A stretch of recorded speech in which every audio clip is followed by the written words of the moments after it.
She named me her greatest supporting buddy after 8 years of me behaving like her husband. The words hit me like a physical blow at what should have been a celebration. I'd been standing beside Rachel at Tom and Linda's surprise 30th anniversary party, watching her work the room with that effortless charm she'd perfected over the years, when Mrs. Henderson approached us with her usual warm smile. "Rachel, dear, when are you two finally going to make it official? We've all been waiting for an engagement announcement." I felt my heart skip, thinking this might be the perfect moment for Rachel to acknowledge what we'd built together, but instead she laughed that melodic laugh and gestured toward me like I was a helpful appliance. "Oh, Kevin's not my boyfriend, he's my greatest supporting buddy. I've never really been the dating type, you know. But Kevin here helps me with absolutely everything. Gallery finances, house repairs, you name it. I honestly don't know what I'd do without him." The room seemed to tilt sideways as 60 people, including my own parents who'd driven 3 hours expecting to celebrate our commitment, absorbed this casual dismissal of 8 years I'd considered a relationship. I stood there in my carefully chosen suit, the same one I'd worn to every important event in Rachel's life, watching faces around me shift from expectation to confusion to something that looked dangerously close to pity. Tom clapped me on the shoulder with obvious discomfort while Linda quickly changed the subject, but the damage was done. Supporting buddy.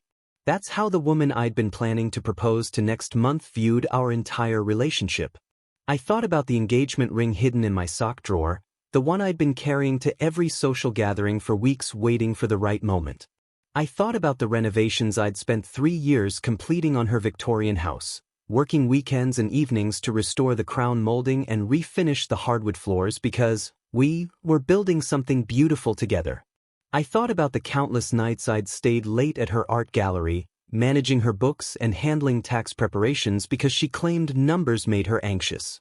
Every gallery opening where I'd arrive early to hang artwork and stayed late to clean up, every family dinner where I'd brought wine and flowers, every holiday where I'd bought thoughtful gifts for her parents and sister, all of it recontextualized in a single devastating phrase.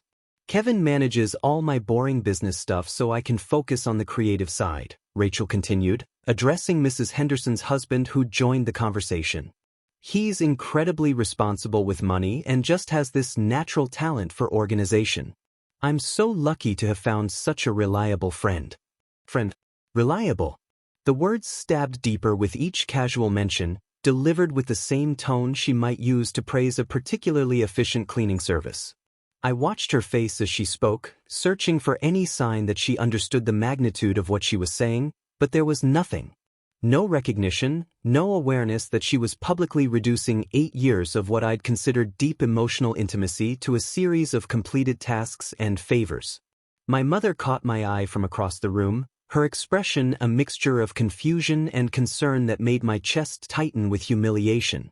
She'd been planning to ask Rachel about wedding venues next week, had even started researching florists because she assumed an engagement was imminent. Now she was watching her son being described as hired help at a party where everyone had expected to celebrate our future together. The conversation continued around me, but I stopped hearing the words. All I could think about was how perfectly this explained everything that had never quite made sense about our relationship. The way Rachel never seemed particularly excited about romantic gestures, how she'd deflect whenever I brought up moving in together officially, why she always seemed surprised when I expressed jealousy about other men. She genuinely didn't see me as a romantic partner, never had, apparently. I was her unpaid life manager, the reliable friend who handled all the aspects of adult life she found tedious or challenging. When the party finally ended and we drove home in her car, the one I'd helped her buy and still helped maintain, I sat in silence trying to process the complete reshaping of my reality. "Great party," Rachel said cheerfully, apparently oblivious to the bomb she detonated. Tom and Linda seemed so surprised and happy. I love seeing couples who've made it work long-term. Couples who've made it work. As if we weren't one. As if 8 years of shared experiences, shared goals, and what I'd considered shared love was just an extended friendship with benefits and household services. The next morning, I made a decision that would change everything between us. Instead of confronting Rachel directly about the supporting buddy comment, I decided to test the true nature of our relationship through strategic withdrawal. I wanted to see what would happen if her greatest supporting buddy suddenly became unavailable for all those reliable services she'd so casually described to 60 people. The first opportunity came 3 days later when Rachel called about gallery tax season, her voice carrying that familiar expectant tone. "Hey, are you free this weekend? I need to get all the quarterly paperwork sorted before the 15th, and you know how hopeless I am with the spreadsheets." I'd spent the last 4 tax seasons dedicating entire weekends to organizing her financial records, creating detailed reports, and ensuring every deduction was properly documented. It was tedious work that could take 12 to 15 hours, but I'd always done it willingly because I thought we were building a future together. "Actually, I can't this weekend," I said, keeping my voice carefully neutral. "I've got other commitments." The silence stretched for several seconds. "Other commitments? What kind of commitments?" There was something sharp in her voice now, an edge I'd rarely heard directed at me. "Just personal stuff I need to handle." I didn't elaborate, didn't offer to reschedule or suggest alternatives like I normally would. For the first time in 8 years, I was setting a boundary without immediately providing a solution to her problem. "Kevin, this is really important. The deadline is Monday, and I don't understand any of these forms. Can't you just move your personal stuff to next weekend?" The panic creeping into her voice was telling. Not disappointment about missing time together, not concern about my well-being, just anxiety about losing access to free professional services. "I'm sure you'll figure it out. There are plenty of accountants who specialize in small business taxes." The suggestion seemed to genuinely shock her. "But you always do my taxes. It's our routine." Our routine. As if my unpaid labor was some cherished tradition rather than a one-sided obligation I'd foolishly accepted. The second test came when her car started making strange noises the following week. Normally, she'd call me first, knowing I'd either diagnose the problem myself or accompany her to the mechanic to prevent her from being overcharged. Instead, I let the call go to voicemail. "Kevin, the BMW is making this horrible grinding sound and I'm terrified to drive it. Can you take a look tonight? I really need your expert opinion before I take it anywhere." I waited 6 hours before texting back. "Sounds like you should take it to a professional mechanic." Her response was immediate and revealing. "Why are you being so weird lately? This is exactly the kind of thing you always help me with. I'm supposed to trust some random mechanic over you?" The entitlement in that message was breathtaking. Not a request for help, but an expectation of service with irritation that I wasn't immediately available to provide it. She ended up paying $89 for a diagnostic that revealed worn brake pads, something I could have identified in 5 minutes, but something she was perfectly capable of handling herself. The most telling reaction came when her Victorian house's ancient heating system started acting up during a cold snap in March. I'd become her unofficial maintenance supervisor over the years, handling everything from minor plumbing repairs to major renovation planning. My phone buzzed incessantly for 3 days, 17 calls, 32 text messages, and 2 voicemails that escalated from requesting help to demanding explanations for my sudden unavailability. "The house is freezing and I can't figure out what's wrong with the furnace. This is an emergency, Kevin. Why aren't you responding?" Followed by, "I don't understand why you're being so selfish. I've never asked you for anything unreasonable." The irony of that last statement was almost funny. She'd never asked for anything unreasonable because I'd trained her to expect everything as a matter of course. Her final message revealed the truth. "Fine, I'll hire someone, but I hope you realize how expensive this is going to be." Some friend you're turning out to be. Friend. There it was again, that word that reduced 8 years of what I'd considered love to a casual social connection with convenient benefits. She paid $340 for an emergency repair call that diagnosed a simple filter replacement, something I'd taught her to do herself 3 years earlier, but something she'd apparently forgotten because she'd never needed to remember while I was handling everything. Each test confirmed what the anniversary party had revealed. Rachel valued my services, not my companionship. She wasn't missing my presence, my conversation, or my emotional support. She was frustrated by the sudden interruption of free labor and expertise she'd come to consider her entitlement. The woman I'd been planning to marry was essentially experiencing the inconvenience of losing her unpaid personal assistant, and her increasingly frantic attempts to restore our routine had nothing to do with missing me and everything to do with missing what I provided. 2 weeks of strategic withdrawal finally forced the conversation I'd been dreading but desperately needed. Rachel cornered me at her art gallery after hours, her carefully composed facade cracking as she demanded explanations for my sudden transformation from reliable helper to distant acquaintance. The gallery felt different that evening, all those paintings I'd helped hang and lights I'd installed now seeming like evidence of my own foolishness rather than our shared accomplishments. "We need to talk about whatever's going on with you," she said, positioning herself between me and the exit like she was containing a flight risk. "Your behavior lately has been completely out of character, and frankly, it's starting to affect my ability to function normally." Her ability to function normally.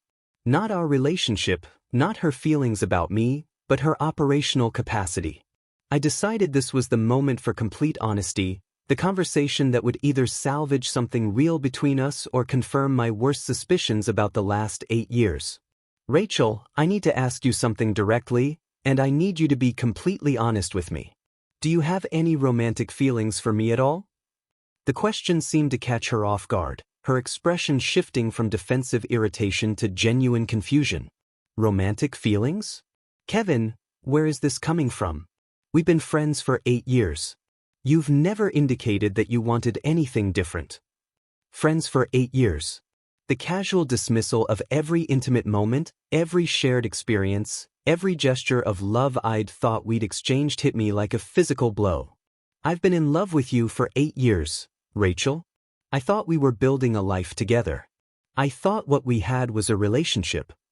She stared at me for a long moment, her face cycling through emotions I couldn't quite read. "Kevin, I care about you deeply, but not in that way. I thought you understood that we were close friends who happened to be compatible roommates sometimes. I never led you on or made promises about romance. Compatible roommates sometimes." That's how she categorized 8 years of what I'd considered emotional intimacy, shared holidays, and countless nights spent talking about our future together. But it was her next revelation that truly shattered my understanding of reality. "Actually, I've been dating other people this whole time. I assumed you knew that and were okay with it." The words hit me like ice water. Dating other people? What other people?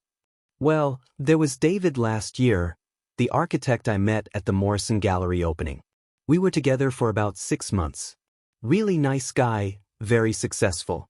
And before that, Marcus, the lawyer from my yoga class. We almost moved in together, actually. I felt the ground shifting beneath me as she casually described relationships I'd been completely unaware of, serious relationships that had apparently overlapped with what I'd considered our exclusive emotional connection. "You were in a 6-month relationship with someone else? When?" "From March through September last year. We broke up because he had issues with my friendship with you, which I thought was completely unreasonable. He kept saying our dynamic was inappropriate for someone in a committed relationship, that I couldn't expect him to be serious about me while I had some guy managing my entire life." The memory hit me like a punch to the gut. Last September, Rachel had been unusually emotional for about a week, claiming she was stressed about gallery finances and needed extra support. I'd spent countless hours comforting her, bringing her favorite foods, staying late to help with paperwork I now realized was just busy work to keep me occupied while she processed a real breakup with someone who actually mattered to her. "I told all my dates about you from the beginning," she continued, apparently oblivious to how devastating this information was. "I was always upfront about having a close male friend who helped with business matters and house stuff. Most guys were fine with it once they understood you weren't a romantic threat." Not a romantic threat. 8 years of devotion, and I wasn't even significant enough to register as competition. "So David broke up with you because of me?" Because of his own insecurity, really. He couldn't understand that men and women can have meaningful friendships without sexual tension. He actually had the nerve to suggest that I was leading you on, which was completely ridiculous since you'd never expressed romantic interest. Never expressed romantic interest. I thought about the anniversary gifts, the weekend getaways, the countless evenings spent talking about our dreams and plans. How had she interpreted all of that as platonic friendship? Rachel, did it ever occur to you that maybe David was right? That maybe spending every weekend together, sharing holidays with each other's families, and planning renovations on your house together might send mixed signals? She looked genuinely perplexed by the suggestion. But that's what close friends do. You've always been incredibly generous with your time and energy, and I've always appreciated that about you. I thought you enjoyed helping me because that's your personality. You're naturally supportive and reliable. Naturally supportive and reliable. Like it was a character trait rather than love expressed through action. The final devastating piece came when I asked about her future expectations. Where did you see this friendship going, Rachel? What did you think the next few years would look like? Honestly, I always pictured you as the best man at my wedding someday. I figured when I finally found the right guy to settle down with, you'd be there to support that relationship too. Maybe your eventual wife and I would become close friends, and we could all vacation together as couples. Wouldn't that be nice? She said it with such genuine enthusiasm, such complete obliviousness to how crushing those words were, that I almost laughed at the absurdity. She'd envisioned me standing beside her at the altar, watching her marry someone else, celebrating the love she'd never felt for me while introducing my own wife to the dynamic that had consumed 8 years of my life. When I maintained firm boundaries after that devastating gallery conversation, Rachel launched what I can only describe as a coordinated emotional manipulation campaign designed to pressure me back into compliance through guilt, social pressure, and manufactured crises. The first wave came through her elderly neighbor, Mrs. Patterson, who called me on a Tuesday evening with carefully crafted concern in her voice. "Kevin, dear, I'm worried about Rachel. She's been having terrible anxiety attacks lately and barely eating. I see her sitting on her porch at all hours looking absolutely miserable. I know you two had some kind of falling out, but surely whatever happened isn't worth abandoning someone who clearly needs help." The implication was clear. I was a cruel monster abandoning a fragile woman in her time of need. Mrs. Patterson had obviously been fed a very selective version of recent events, one that positioned Rachel as the victim of my sudden and inexplicable coldness. I politely explained that Rachel was a capable adult who could seek professional help if she was struggling, but Mrs. Patterson's disappointed tone made it clear she'd been expecting me to immediately rush over with comfort and solutions. The social pressure escalated when Rachel's sister Emma organized what she called a casual family dinner but was clearly an intervention designed to make me feel guilty for my withdrawal. Rachel's parents, whom I'd considered surrogate family for years, expressed disappointment in my sudden distance while sharing carefully selected stories about how much Rachel had supposedly supported me during difficult times. "Remember when you were studying for your CPA exam and Rachel brought you dinner every night for 2 weeks?" her mother said with pointed emphasis. "Or when you had that terrible flu and she took care of you around the clock? That's what real friends do for each other, Kevin. They show up when it matters." The manipulation was sophisticated, reframing 8 years of my support for Rachel as evidence of her support for me. They conveniently ignored mentioning that during my CPA studies, I'd also been renovating Rachel's kitchen, or that during my flu, she'd mostly brought takeout while I continued handling her gallery's tax preparation from my sickbed. But the most calculated move came when Rachel appeared at my accounting firm with catered lunch for my entire 20-person department, publicly apologizing for whatever misunderstanding had damaged our friendship while my colleagues watched what appeared to be a heartfelt reconciliation attempt. "I know I've been taking you for granted," she announced in front of everyone, including my boss who'd heard me mention Rachel countless times over the years. "I realize now how much I depend on your friendship, and I want to work on being a better friend to you. Can we please start over?" The performance was masterful, positioning herself as the humble party seeking forgiveness while making me look petty and unforgiving if I didn't immediately accept her public apology. My coworkers spent the rest of the week asking when I'd be bringing Rachel around again, several mentioning how lucky I was to have someone who cared enough to make such a grand gesture. They had no context for understanding that her apology was entirely about restoring access to free services, not about genuine remorse for 8 years of emotional manipulation. The campaign reached its desperate peak when Rachel offered to try dating me romantically, But even this was framed as a business transaction rather than genuine interest. "I've been thinking about what you said at the gallery," she told me during an ambush conversation outside my apartment building. "Maybe I haven't been fair to you. Maybe I should give us a chance as more than friends. We could try going on actual dates, see how it feels to be romantic together." The offer should have been everything I'd wanted to hear, but her tone made it clear this was a calculated negotiation rather than a declaration of discovered feelings. I mean, we already know we're compatible in so many ways. We enjoy each other's company, we work well together on projects, and we certainly have the foundation for something deeper. It could be exactly what we both need. The clinical way she described potential romance, like a merger between compatible companies rather than love between two people, revealed how fundamentally she misunderstood what I'd been offering her for 8 years.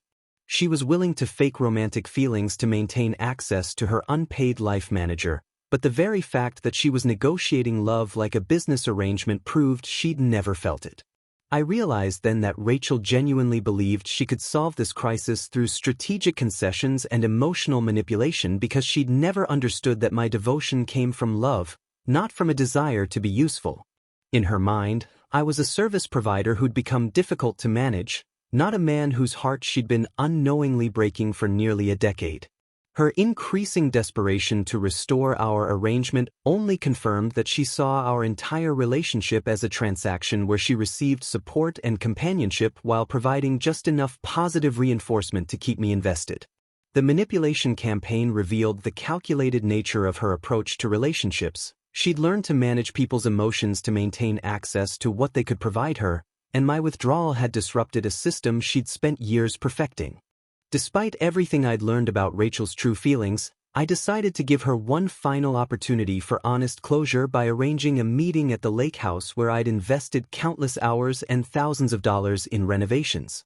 The property had been her grandfather's legacy, a rundown cabin that I'd helped transform into a beautiful retreat over 3 summers. Installing new plumbing, refinishing the deck, and creating the cozy atmosphere where we'd spent what I'd considered our most intimate moments together. Rachel arrived with what were clearly prepared talking points about compromise and friendship repair, but I was determined to cut through her diplomatic language and get to the truth about our 8-year dynamic. "Before we discuss any kind of future friendship, I need you to answer something honestly," I said as we sat on the deck I'd rebuilt with my own hands. "During all these years we've known each other, have you ever felt even a moment of romantic attraction toward me? Even once?" She was quiet for a long time, staring out at the lake as if the water might provide her with a tactful answer. Finally, she shook her head with what appeared to be genuine regret. "No, Kevin. I've never felt that way about you. I wish I could say otherwise, but I've always seen you as a dear friend, nothing more." The honesty was devastating but necessary. At least now I knew exactly where I stood and had always stood in her emotional landscape. But her next revelation cut even deeper than I'd expected. "Actually, I probably should have encouraged you to date other people more actively over the years. I realize now that I might have been inadvertently holding you back from finding real romance." The casual way she said it made my stomach drop. "What do you mean, encouraged me to date other people?"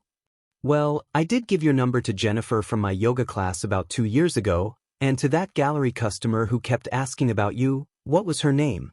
Michelle? I thought you might hit it off with either of them, but you never seemed interested in pursuing anything." I stared at her in complete shock. "You set me up with other women? When?" "A few times over the years. I always thought it was strange that such a catch like you stayed single for so long. You're reliable, successful, thoughtful, any woman would be lucky to have you. I figured maybe you were just shy about making the first move." The cognitive dissonance was staggering. She'd been actively trying to pair me off with other women while I was completely devoted to her, apparently unable to recognize that my disinterest in other women stemmed from my love for her. "Rachel, did it ever occur to you that maybe I wasn't interested in other women because I was in love with you?" "I honestly never made that connection," she said with what seemed like genuine confusion. "I thought your helpfulness and attention were just your personality. You're naturally generous and caring. I assume that's how you treated all your close friends." "All my close friends?" As if I regularly spent weekends renovating houses and managing finances for a roster of people who meant nothing more to me than casual companionship. The ultimate betrayal came when she revealed her long-term vision for our relationship, the future she'd been planning while I'd been planning something entirely different. "I always pictured you as the best man at my wedding," she said with enthusiasm that felt like a knife twisting in my chest. "I used to imagine how perfect it would be, you standing up there supporting me on the most important day of my life, giving some beautiful speech about our friendship. And then hopefully your wife would become one of my closest friends too, and we could all vacation together, maybe buy houses near each other someday." The image she painted was so grotesquely opposite to my own dreams that I almost couldn't process it. While I'd been fantasizing about proposing to her at this very lake house, she'd been fantasizing about me watching her marry someone else. "You really thought I'd be happy watching you marry another man? I thought you'd be happy for me finding love, the same way I'd be happy for you. Isn't that what best friends do? Support each other's happiness even when it's not with each other." Her complete inability to understand why this scenario would be torture for someone who loved her revealed the fundamental disconnect between us. She genuinely couldn't comprehend that the women she tried to set me up with had probably sensed my emotional unavailability, that my devotion to her had made me a poor prospect for anyone else. "Those women you tried to set me up with, Jennifer and Michelle, what did they say when nothing came of it? Jennifer said you seemed nice but distracted, like your heart was somewhere else. Michelle mentioned that you were obviously a good guy but didn't seem ready for dating. I just figured you were focused on your career." Focused on my career. Not focused on her, not emotionally unavailable because I was already in love, just professionally preoccupied. The conversation ended with Rachel still trying to negotiate some version of our old dynamic, still unable to understand that her vision of friendship was incompatible with my need for emotional honesty and self-respect. As I drove away from the lake house for what I knew would be the last time, I realized that 8 years of my life had been built on a foundation of mutual misunderstanding so complete it was almost impressive in its thoroughness. After implementing complete no contact and blocking Rachel on every platform I could think of, her desperation transformed into something that genuinely frightened me, stalking behavior that escalated from annoying to dangerous over the course of 3 months. It started with fake social media profiles using stolen photos of attractive women, obvious attempts to monitor my activity and reconnect under false pretenses. The profiles would send friend requests with messages like, "Hey, you seem really interesting," or, "We have mutual friends, I think we've met before." When I ignored these transparent attempts, she created professional-looking LinkedIn profiles claiming to be recruiters or business consultants who wanted to discuss career opportunities. The digital harassment was just the beginning. Rachel began showing up at my apartment building at increasingly inappropriate hours, always with elaborate excuses designed to seem reasonable to any witnesses. She'd arrive with packages claiming the delivery service had mistakenly brought my mail to her address, or with borrowed items she insisted she needed to return immediately. The building's doorman, Frank, started giving me concerned looks when she appeared for the 4th time in 1 week, each time with a different story about why she urgently needed to see me. "That lady friend of yours has been by 3 times today," Frank mentioned casually on a Friday evening. "Seemed pretty upset about something. Said there was a family emergency and she was your emergency contact." The manipulation escalated when she contacted my workplace claiming to be my sister with urgent family news, forcing my assistant to interrupt an important client meeting to deliver what turned out to be a completely fabricated crisis. She'd researched enough about my family to make the story plausible, claiming our father had been in an accident and I needed to call her immediately. When I didn't respond to that manufactured emergency, she called my gym asking about my workout schedule, introducing herself as a potential training partner who wanted to coordinate sessions. The fitness staff, trained to be helpful and accommodating, actually gave her information about my usual Tuesday and Thursday evening routines before I could warn them about the situation. But perhaps the most disturbing incident involved my elderly parents, who received a concerned phone call from someone claiming to be my coworker expressing worry about my mental health and recent behavioral changes. Rachel had somehow obtained their contact information and convinced my mother that I was going through a serious depression that required family intervention. My parents, genuinely frightened by this supposed professional concern, drove 3 hours to check on me unexpectedly, creating exactly the kind of crisis Rachel had been hoping would force me to reach out to her for support. The harassment reached its peak when she began leaving 15-page handwritten letters under my door, rambling manifestos that revealed just how completely she'd lost touch with reality. The letters ranged from nostalgic reminiscences about our beautiful friendship to angry accusations that I was being manipulated by jealous people who wanted to destroy our connection. One particularly disturbing letter included detailed plans for how we could repair our friendship through a structured schedule of weekly activities, as if she could legislate our relationship back into existence through careful planning and persistence.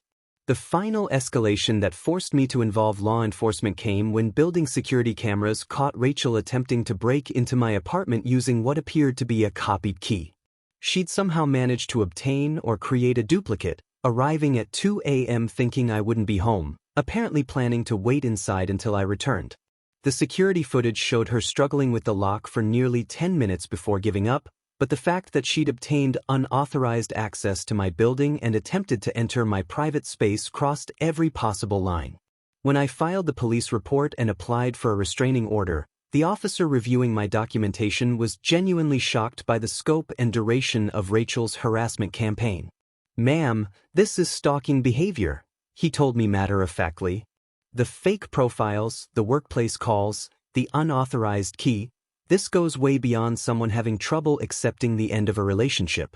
This is obsessive behavior that could escalate to something dangerous." The restraining order was granted immediately, but I realized Rachel's obsession had reached a level where legal intervention might not be enough to ensure my safety.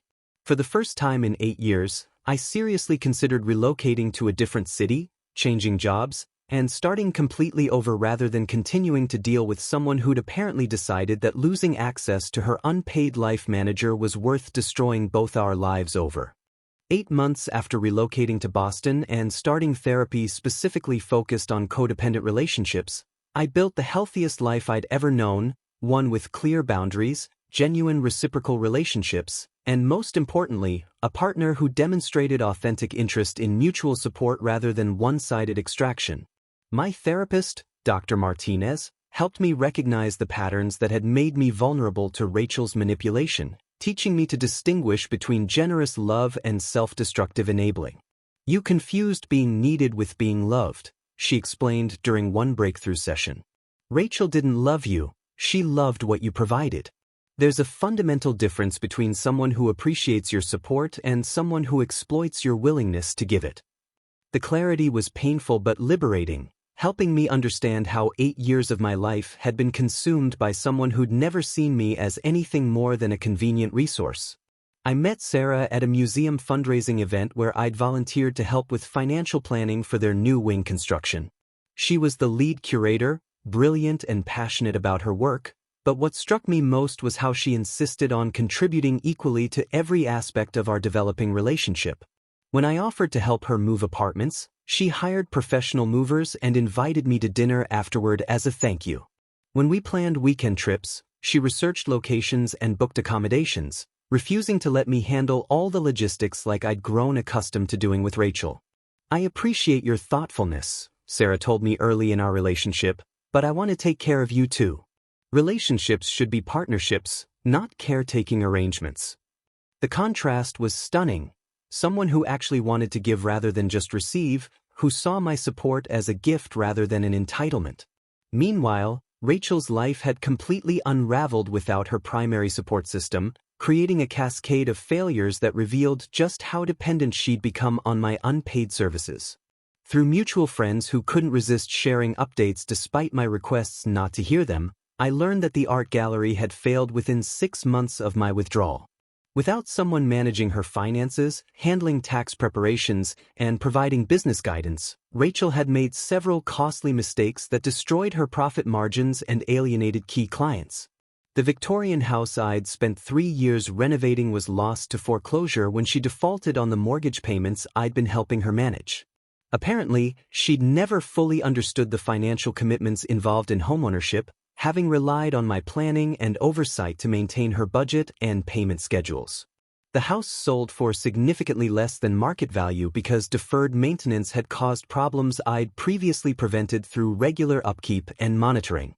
But perhaps most tellingly, Rachel's attempts to replace me with other men failed spectacularly, as each new person quickly recognized her manipulative expectations and established firm boundaries she couldn't accept. According to our friend Lisa, who'd initially been sympathetic to Rachel's version of events, there had been a series of brief relationships that ended when men realized she expected them to function as unpaid life managers rather than romantic partners. She tried the same pattern with Mark from her yoga class, Lisa told me during an unexpected encounter at a coffee shop. Had him doing her taxes within 3 weeks of dating. He lasted about a month before he told her she needed to hire professionals for that kind of help. The pattern apparently repeated with several other men who'd been initially attracted to Rachel's beauty and charm but quickly discovered the extensive support requirements that came with dating her. Each relationship ended with Rachel expressing confusion about why men kept abandoning her when she needed help, apparently unable to recognize that healthy adults don't expect romantic partners to manage their entire lives for them. The final piece of Rachel's downfall came when her stalking behavior extended beyond me to another man she'd tried to manipulate. According to the police report Lisa had heard about through mutual friends, Rachel had harassed a lawyer named Daniel using similar tactics to the ones she'd employed against me: fake emergency calls, workplace harassment, and unauthorized attempts to access his personal space. Daniel had immediately sought legal action, resulting in a second restraining order and court-mandated therapy that finally forced Rachel to confront her patterns of manipulative behavior. "She's actually getting real help now," Lisa mentioned somewhat hopefully. Apparently the therapy is helping her understand how her approach to relationships has been damaging to everyone involved, including herself. I felt genuine relief hearing that Rachel was finally addressing her issues, not because I had any desire to reconcile, but because I wanted her to develop the capacity for healthy relationships that wouldn't destroy other people's lives. My own life had become everything I'd hoped it could be when I wasn't pouring all my energy into someone who'd never valued it appropriately. Sarah and I were discussing engagement seriously, planning a future built on mutual respect and shared responsibilities rather than one-sided caretaking. For the first time in nearly a decade, I was in a relationship where both people contributed equally and genuinely wanted to be there.